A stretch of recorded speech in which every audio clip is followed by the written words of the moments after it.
U.S. stocks roller coastered in the third quarter of 2013, but still celebrated another record close on September 18th. The Federal Reserve refrained from tapering its stimulus effort, a move cheered in financial markets worldwide. Global investors sighed with relief as diplomacy headed off a major geopolitical crisis in Syria, and sighed with frustration as bipartisan sparring threatened to shut down parts of the U.S. government and threaten its ability to pay debt. Assumptions of a higher mortgage rates didn't exactly reduce demand for homes. Foreign stock benchmarks rose, and so did prices of precious metals.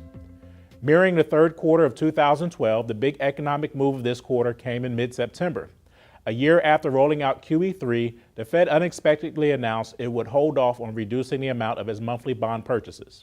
Fed Chairman Ben Bernanke mentioned that the central bank could be open to a taper later in the year.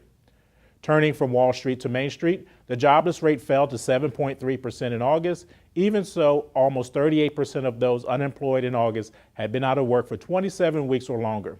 Consumer inflation was minor, bringing the annualized inflation rates to 1.86%. Consumer spending and consumer incomes both increased during the quarter. Wall Street and Main Street tracked many other news developments in the quarter. In July, the Obama administration chose to delay one part of the implementation of the Affordable Care Act. The requirement for businesses with 50 or more employees to furnish health insurance plans was pushed back until 2015. Still, online health care exchanges for uninsured individuals opened on October 1st as scheduled. In August, President Obama called for the phase-out of Fannie Mae and Freddie Mac, proposing to replace them with a new system reliant on private sector purchases of mortgages from lenders, with private capital bearing the bulk of any losses. The quarter ended with a partial shutdown of the federal government looming due to an impasse over the federal budget, a partisan dispute that resulted in the first such shutdown since late 1995. When Secretary of State John Kerry stated that Syria's government had used chemical weapons against its own people in late August, the threat of American military intervention in the conflict between rebels and pro-Assad forces rocked global stock, bond, and commodity markets.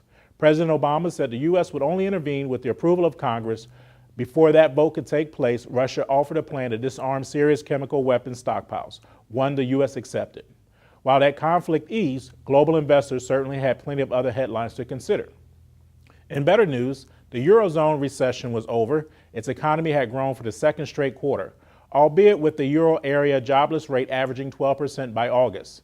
Unfortunately, Italy's fractious coalition government threatened to come undone at the end of the third quarter when 5 ministers belonging to the former prime minister's center-right party quit their posts over a tax hike.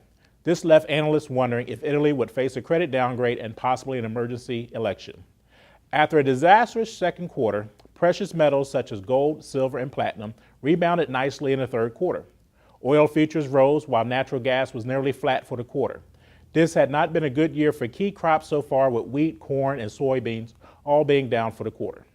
We received mixed news in the real estate sector. Existing home sales were still up, with buyers scrambling to lock in rates.